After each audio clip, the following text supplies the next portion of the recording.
मुंबई, पुणे, नाशिक, नागपूरमधल्या महत्त्वाच्या बातम्यांचा आढावा घेऊयात.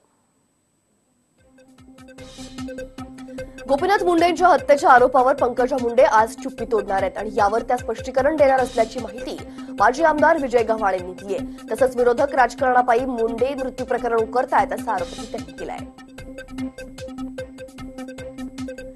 ईव्हीएम मशीन हॅक होऊ शकते असा दावा केल्यामुळेच एकूणच भारतीय निवडणूक प्रक्रियेवर गंभीर प्रश्न निर्माण झालाय.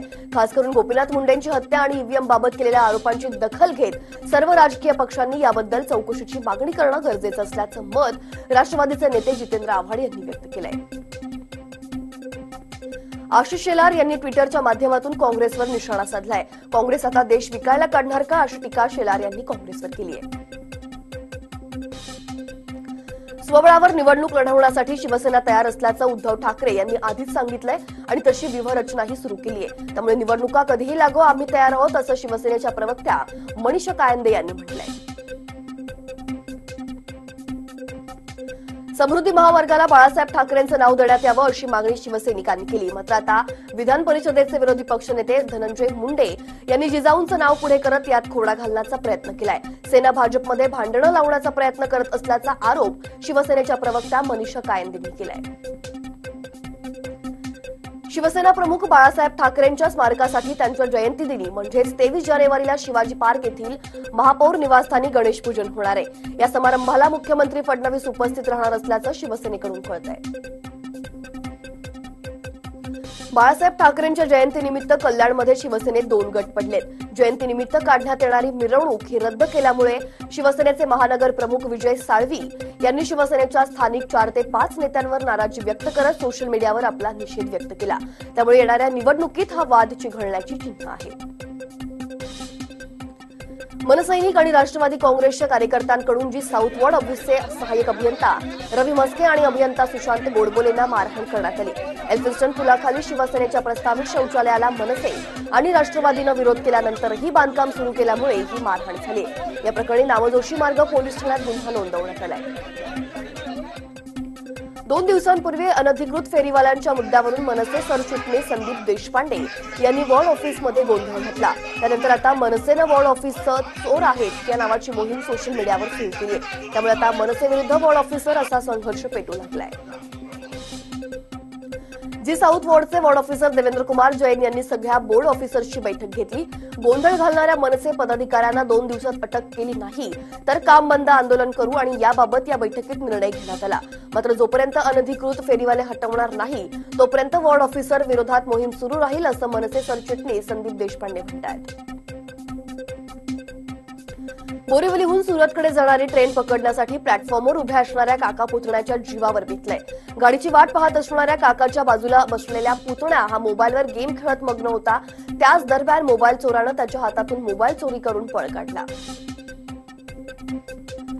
मोबाईल खेचून मोबाईल चोरांनी समोर येणाऱ्या ट्रेनकडे न पाहता ट्रॅकवर उडी घेतली. तत्काळ काका ढोलेंनी देखील उडी घेतली. मात्र ट्रेनच्या धक्क्यानं काका खाली कोसळले आणि याच संधीचा फायदा घेत चोरानं पळ काढला. गंभीर जखमी झालेले ढोले यांना कांदिवलीतल्या शताब्दी रुग्णालयात दाखल करण्यात आलंय. बदलापूर बारवी डॅमजवळ 1 दिवसीय नवजात स्त्री अर्भकाला टाकून दिल्यामुळे एकच खळबळ उडाली आहे. या प्रकरणी कुळगाव बदलापूर पोलीस ठाण्यात गुन्हा दाखल केलाय. निर्दयी मातापित्यांचा पोलीस शोध घेत आहेत. मुंबईतल्या साकीनाका इथं राहणारे सुरेश ठोंबरेंना बँकेच्या नावाखाली आलेल्या बोगस कॉलवरून 2 लाखांचा फटका बसलाय. फोनवरून बँक कर्मचारी भासवणाऱ्या तोतयानं सुरेश यांचा अकाउंट नंबर आणि डेबिट कार्डच्या मागील बाजूस असणारे 3 नंबर जाणून घेत सुरेश यांच्या खात्यातून 9 वेळा ट्रान्झॅक्शन करत 2 लाख रुपये काढले.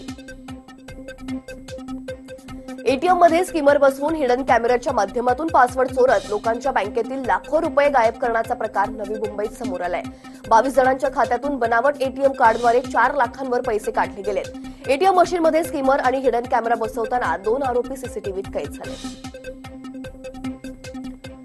मुंबईच्या लोकल ट्रेनमध्ये चोऱ्या करणाऱ्या बंगाली टोळीच्या रेल्वे गुन्हे शाखेच्या विशेष कृती दलानं मुसक्या आवळल्यात. या टोळीतील आरोपी कोलकाताहून मुंबईत येऊन भाड्यावर काही महिन्यांसाठी घर घेत होते. ट्रेनमध्ये गर्दीच्या वेळी प्रवाशांची चेन किंवा इतर मौल्यवान वस्तू चोरी करून काही ठराविक काळानंतर पुन्हा आपल्या मूळ गावी पळून जात होते. कार दुरुस्तीचे पैसे मागितल्यानंतर जीवे मारण्याची धमकी दिल्याच्या आरोपावरून अभिनेता आदित्य पांचोलीच्या विरोधात मुंबईतल्या वर्सोवा पोलीस ठाण्यात गुन्हा दाखल करण्यात आला.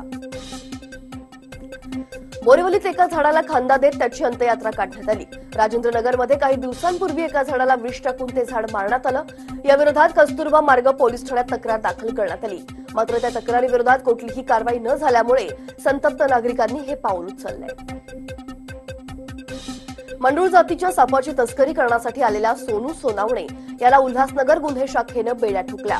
4 फुटाच्या सापाची 10 लाख रुपयांना विक्री होणार होती. मात्र पोलिसांनी मिळालेल्या माहितीनुसार सापळा रचून ही कारवाई करण्यात आली. आरएसएस पाकिस्तानकडून पैसे घेतो असा घणाघाती आरोप बीजी कोळसे पाटलांनी केलाय. फर्ग्युसनमधील व्याख्यान रद्द झाल्यानंतर आवारातच त्यांनी विद्यार्थ्यांशी संवाद साधला. पिंपरीमध्ये राहणाऱ्या 35 वर्षीय विवाहितेनं आपल्या पतीविरोधात विनयभंगाचा गुन्हा दाखल केलाय. आरोपी पतीनं आपल्याच पत्नीला अश्लील एसएमएस पाठवत तिच्या मनात लज्जा उत्पन्न करत तिचा विनयभंग केला. कौटुंबिक कलहामुळे दोघे 5 महिन्यांपासून वेगळे राहत होते.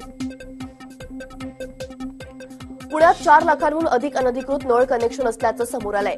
एल&टी कंपनीकडून व्यावसायिक, घरगुती आणि औद्योगिक नळ कनेक्शनच्या तपासणीत हा प्रकार उघडकीस आलाय. त्यामुळे शहरात पाणी टंचाईचं संकट असताना अनधिकृत नळांनी आता पुणेकरांच्या तोंडचं पाणी पळवलंय. पिंपरी चिंचवड शहरातून वाहणाऱ्या पवना नदीच्या स्वच्छतेसाठी रोटरी क्लबनं पुढाकार घेतलाय. यावेळी पवनामाई महोत्सवाच्या निमित्तानं नागरिकांनी मिळून पवना नदीच्या पात्रातील सुमारे 11 किलोमीटरपर्यंतचा गाळ आणि जलपुरणी काढून नदी स्वच्छ करण्याचा प्रयत्न केला. त्याचबरोबर नदी स्वच्छता अभियानात सहभागी झालेल्या अनेकांना सन्मानित देखील करण्यात आलं. नाशकासह नगर, धुळे, जळगाव, नंदुरबारमध्ये अनेक गावात पाण्याची भीषण परिस्थिती आहे. या 4 जिल्ह्यात 443 गावं, 1781 वाड्यांवर शासकीय आणि खासगी अशा एकूण 499 टँकर्सद्वारे पाणी पुरवठा केला जातोय. त्यामुळे पुढील काळात या दुष्काळाच्या झळा अधिक तीव्र होऊ शकतात. मालेगावमध्ये अवैध गर्भपात प्रकरण उघडकीस आलंय. शेतातील मोकळ्या जागेत अर्भक पुरलं जात असल्याचं ग्रामस्थांच्या निदर्शनास आलं. त्यांची माहिती पोलिसांना देण्यात आली. या प्रकरणी दोघांना ताब्यात घेतले. पोलीस पुढील तपास करतायत. नाशिकमध्ये आर्टिफिशियल इंटेलिजन्स या तंत्रज्ञानाचा वापर करत तयार केलेल्या सीसीटीव्ही यंत्रणा इंदिनगरमध्ये बसवण्यात आलेल्या आहेत आणि याचा उपयोग 26 जानेवारीपासून करण्यात येईल. बेशिस्त वाहन चालकांना घरपोच दंडाची पावती पाठवणं त्यामुळे आता शक्य होणार आहे.